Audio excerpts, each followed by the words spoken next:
To preface this, I love to drive, like hours-long drives to nowhere with no destination in mind, just me, my music, and the road ahead of me. Living in Nebraska, I'd often take back roads or lonely highways cutting through the countryside to small towns, and eventually cities, and I'd usually take these drives at night since there was less traffic to worry about. I've done it since I got my license 5 years ago, and I've never once had any sort of issue, nor have I ever run into any trouble. That was, until a few nights ago. For reference, I'm a relatively small 22-year-old female, and as I've stated before, I often take these drives completely and utterly alone. They are a good way to clear my head when I'm stressed, upset, or overwhelmed, or for me to get a plan together to sort personal issues out. I've also done these long and lonely drives to get away from the toxicity of my household when I used to live with my parents as a means of coping with their alcoholism. Though now that I've moved out and am in a much better place mentally, I don't really have the urge to get in my car and just drive anymore. However, on the night this event took place, I was feeling pretty overwhelmed, stressed, and anxious with a bunch of personal issues I'd rather not get into. I felt restless and irritable around my boyfriend, couldn't focus on anything else, and decided I would take a drive to clear my head.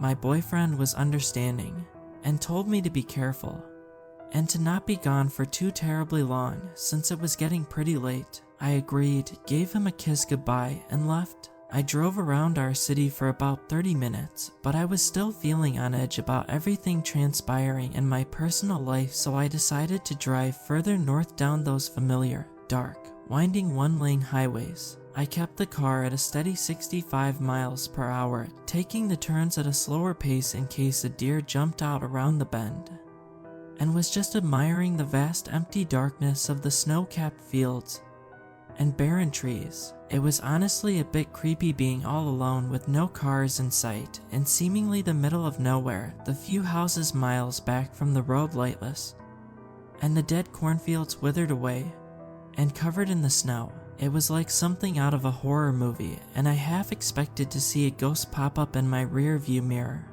or see someone clamber out from the patches of trees dotting the horizon. The only light came from my headlights, and even then I still strained to see through the darkness of the night. By now it was just after 11, and I told myself that once I made the familiar roundabout that would either take you to a small town or back up towards the city, I would head back to the city and home.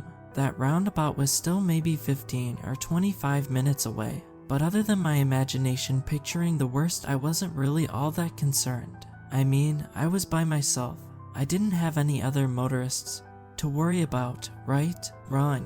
As I'm rounding another bend, I notice a vehicle with its hazards flashing maybe a quarter of a mile or something away from me. It was some sort of sedan, dark colored, and was angled to where only part of it was on the shoulder while the rest was jutted out onto the road, like they had to pull over in a hurry, but didn't quite manage to do that. The driver's side door was flung wide open, and as I slowed my vehicle down and angled it towards the opposite side of the road to pass, I could make out what looked like maybe blood on the inside of the open door. I didn't see anyone on the road or in the car, and I was the only motorist in sight. Cell phone reception is spotty at best in this part of the country, but more often than not you couldn't get reception no matter how hard you prayed, which was definitely the case when I took a glance at my phone to see if I had any service. So, a lone female on the road, at night, pulling up near a vacant vehicle that looks like someone had been attacked on the inside, with no cell service. Now, I'm no dummy. I've watched countless episodes of Investigation Discovery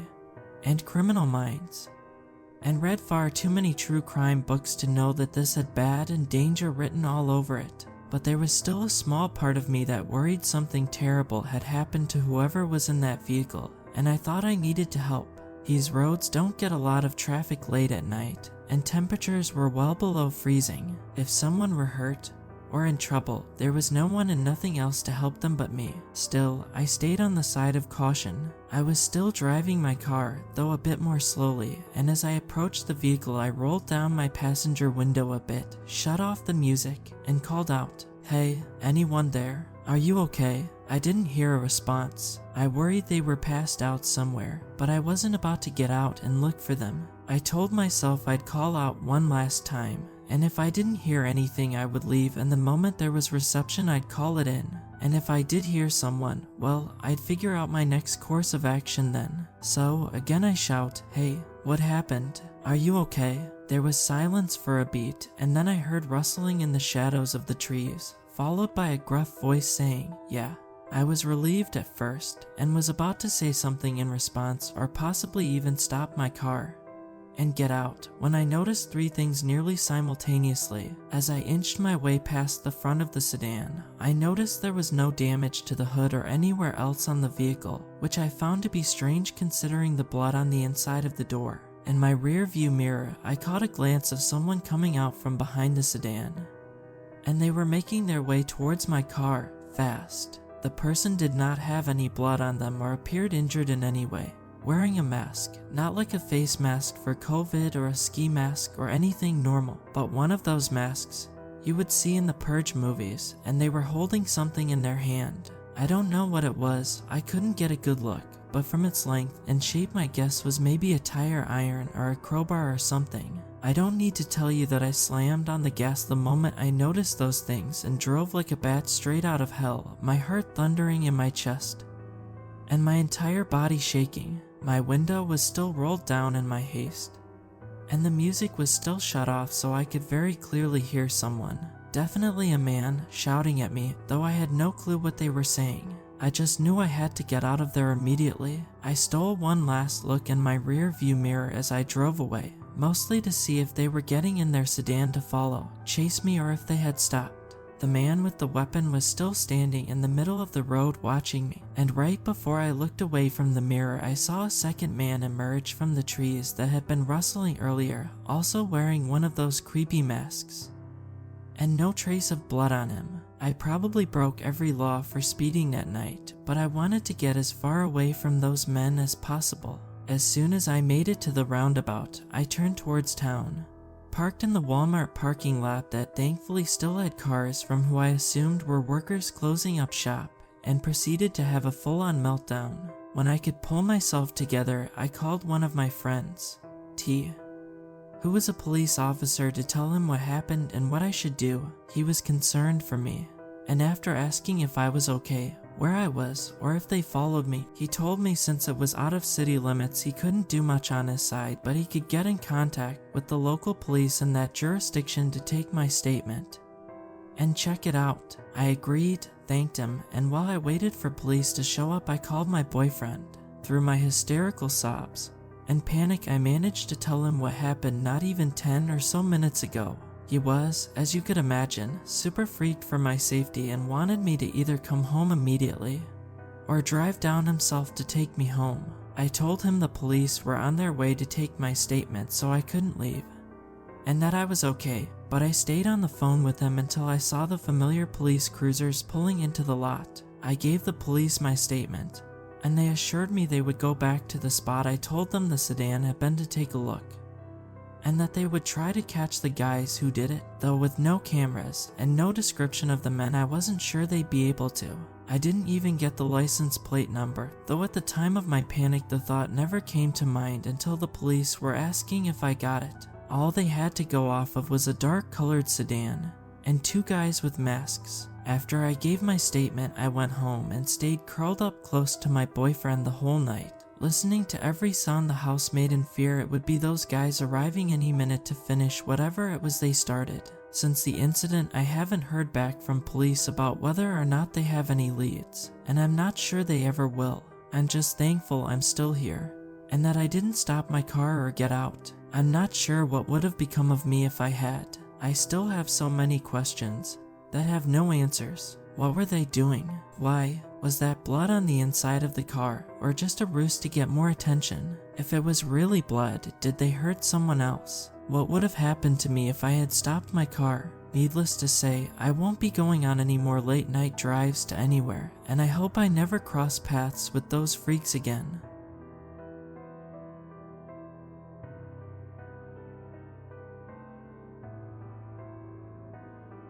This story takes place in late 2009 as a young kid, my friend, and I would spend all summer exploring the surrounding areas in our small New England town. We would spend all day just exploring anything and everything we could find. One day my father told us about an abandoned restaurant deep in the woods. My father told us a story about when he was our age in the early 70s. The restaurant was owned by the local mafia, and that group was under investigation at the time for some local people that went missing. The rumor around town was that the mafia had killed the missing people and dumped the bodies in the quarry that was in the back of the restaurant. This was never proven, but it was never disproven. After hearing this story, it made my friend and I want to find this location even more. By the time we went looking for the location, it had been long closed, and most of the records had been lost to time. The rest of the summer, it was our goal to find this location. Then on a still September evening, we found the location. At the time, we had such a rush that we finally found the location we had been looking for. We had about 2 hours left of the sun, so we decided to do as much exploring as we could do for the day.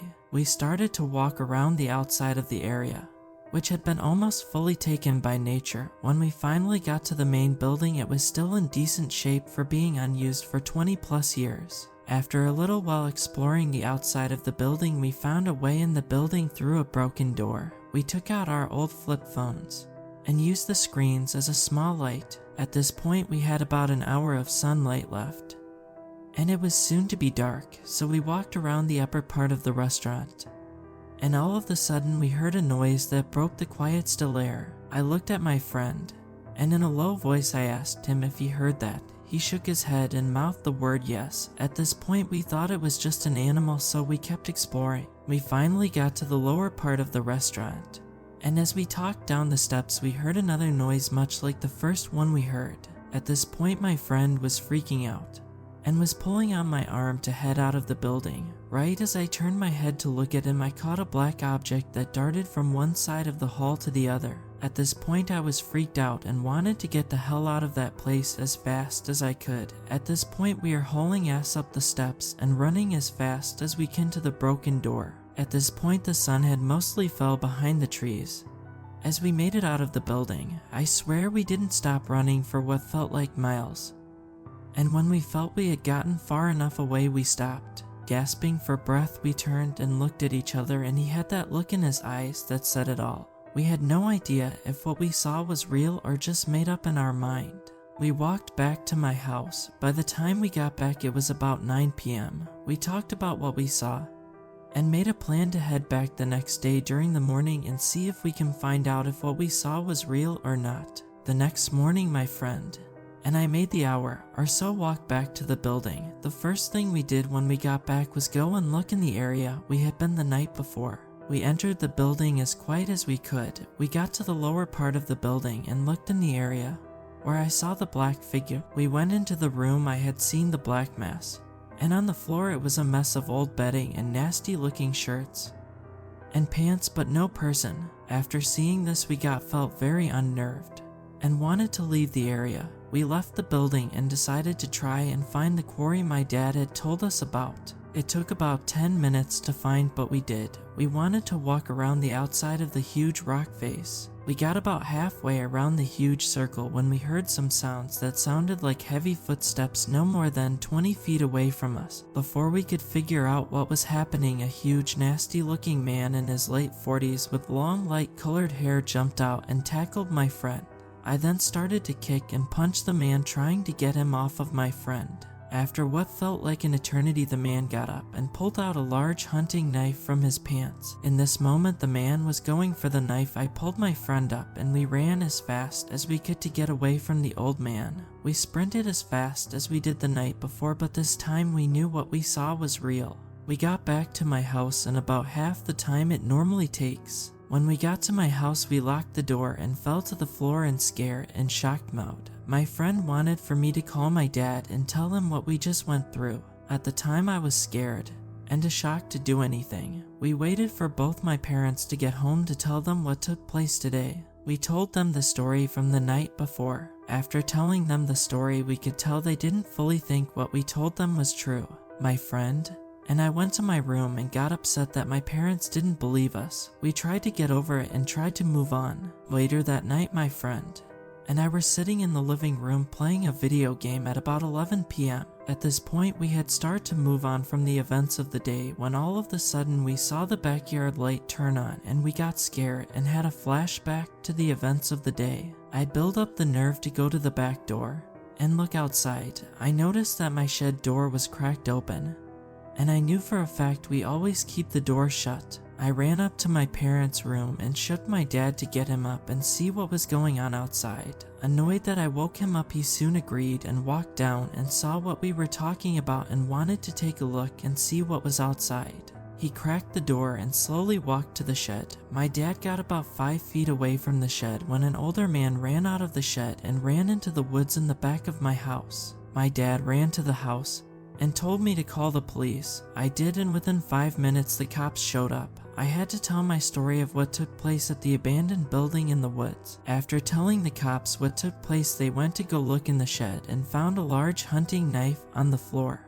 The police took it and told my parents they would have cops in the area looking for the man. A week passes, and the police had not caught the man or had any new information, so we started to move on again. Fast forward about 8 years later, my friend and I are now in college. I was calling my mom one day and she said she had a story she needed to send me. She sent it to me, and it was a story of a local man who had gone missing a week ago while hiking in the woods that surrounded my town. The man was found dead in the same building many years ago. I had the encounter with the old man, and not saying he had anything to do with it, but it seems like a strong connection. At the time of me writing this, they have not found the person who had killed the man in the building. To the old man in the woods, I hope I never see you again.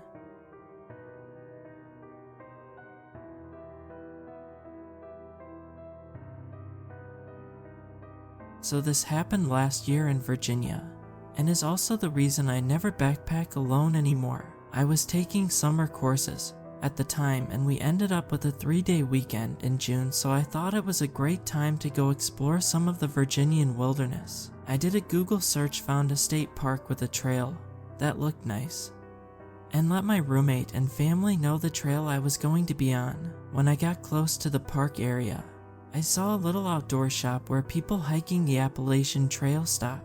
I went in to grab a map of the area just in case I got lost. As I was talking to the owner, he mentioned a trail that's not well known that has a pretty cool waterfall and swimming hole. This piqued my interest, so I had him show me on the map. It took me outside the state park, but he said it was a great place to go. I paid for the map and thanked the owner. I texted my roommate and parents about the new trail, and I parked my car and set off on my adventure. I should note that the waterfall was going to be a side trip from my journey. I was planning 3 days, 2 nights. I started on part of the Appalachian Trail, and it was pretty packed with people, and some of them were really fun to talk to. As expected, as I got further and further from the main trails, I saw less and less people. Around early afternoon, 3 miles from my destination, I noticed it was unnaturally silent. No birds, no bugs, not even wind, and I had a feeling of being watched. I shook it off as me overanalyzing the situation. I got to the waterfall, and it wasn't too spectacular, but it was cool to look at. Plus it had a good size area to swim in, so naturally I stripped down to my skivvies and took a dip. It was pretty refreshing. As I was getting my clothes back on, I started whistling to myself. It was Chill Bill because it was stuck in my head. That's when I heard something whistle the same tune back. I thought it was a bird copying me, so I went back and forth with it, and it'll repeat whatever I whistled. I thought it was pretty neat. As I was setting up camp, I couldn't shake this feeling that I was being watched again, like I'd get goosebumps and my hairs would stand up.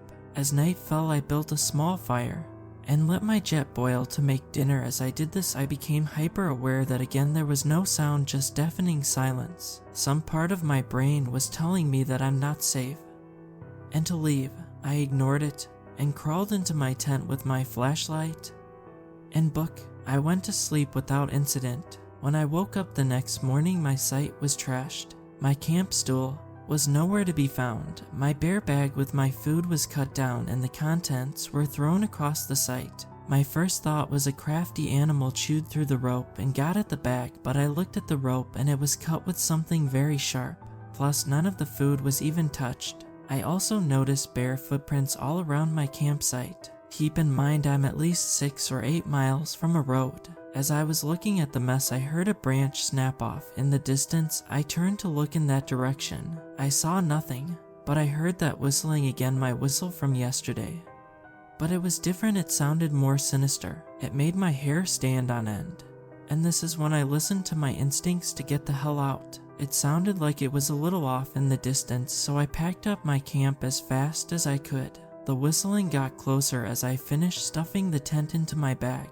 I didn't bother with putting anything away properly. The whistling was incessant and sounded like it was coming from all directions. I got fed up with the whistling and I yelled into the woods, "Shut up, and what the hell do you want?" It stopped whistling, and it was quiet for a moment, then it repeated what I said in my voice. It sounded just like me but distorted, like it came from an old TV. After I heard this, I immediately threw my pack on and ran the direction I came. I heard it moving just behind me fast, switching between the whistle and my voice. It felt like it was toying with me, not coming too close, but not being too far. Eventually it sounded like it got further and further away from me. Then it stopped suddenly. When it stopped, I stopped and turned around. I wished I didn't, because I heard the most bone-chilling screech ever coming from right next to me. That's when I started running again. I didn't look, I only ran. Less than a half mile, I ran into a couple that was also backpacking. They saw the look of terror in my face and asked if that was me that screamed, and asked if I was okay. I told them about what happened, and they decided to not go down where I just came from. We moved to a more populated trail as quickly as we could. As soon as I got back in my car, I drove to one of the park ranger stations and reported what happened. Since the site was off park grounds, they told me it wasn't in their jurisdiction, but they'll send a ranger to investigate. The ranger station's parking lot run right up to the woods, and when I was getting into my Jeep, I heard the Chill Bill tune coming from the woods just in front of me. I never drove so fast in my life. When I told my roommate why I was back after only one night, all he said was, "Bro, I'm never going camping with you."